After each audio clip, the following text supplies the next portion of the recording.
Successful Canadian governments have generally been governments of accommodation, of being reasonable with all sides, as opposed to shunting off to the left or the right or somewhere else.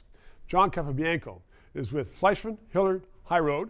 It's a big global public affairs company. He's also a big conservative and joins me right now because I'm watching the leadership race, and it may be unfair in the mainstream media, I'm asking you to correct this here, that Polievre is being viewed and being targeted as a right-wing guy, and he's attracting all the right-wing guys, all those terrible truckers, and that if he wins, yes, he could win the party, but it's going to be a right-wing party and has no chance of being the government.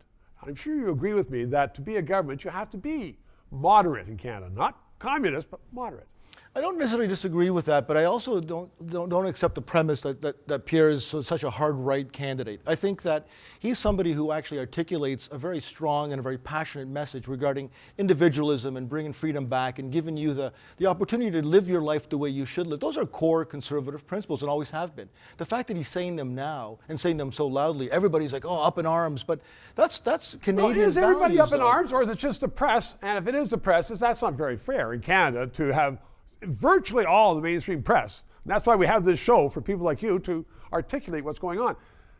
Virtually everybody in the mainstream press is saying, well, this guy's a right-winger.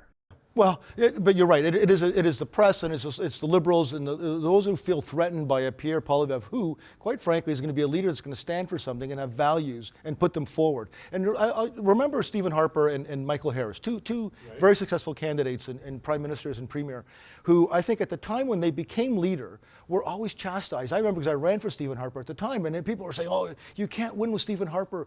And he won. Mike Harris, same thing when he became leader of the Conservative Party of Ontario. You can't win with this guy. In both cases because of the press. But they both had clear messages. They both had very strong messages, and they were clear and concise and different from the Liberals. And that's what people want. They want to know that they're picking a government that is not the same as the Liberal Party of Canada, if in fact they're upset with the Liberal Party, which I think most Canadians are.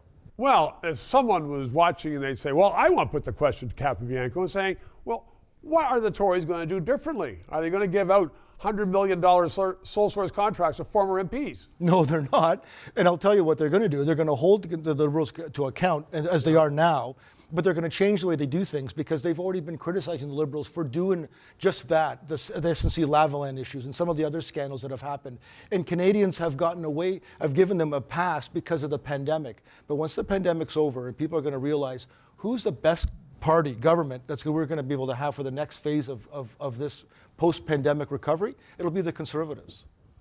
I submit. Are the Conservatives going to rip themselves apart in this leadership? Well, there's always going to be internal battles, and there's going to be some elbows in the corner, but I think we'll all come together because we all believe in one thing, and that's beating the Liberals. I used to say that was a Gordie House School of Politics. In the corner, elbows up. Thank you very much. 3 minutes. Thank you for watching. Thank you for your financial support. In this world of PMO paid mainstream news, we need independent news analysis so you can make your own decisions. Don't let the cockwombles go without exposure. Subscribe, PayPal, and thanks very much.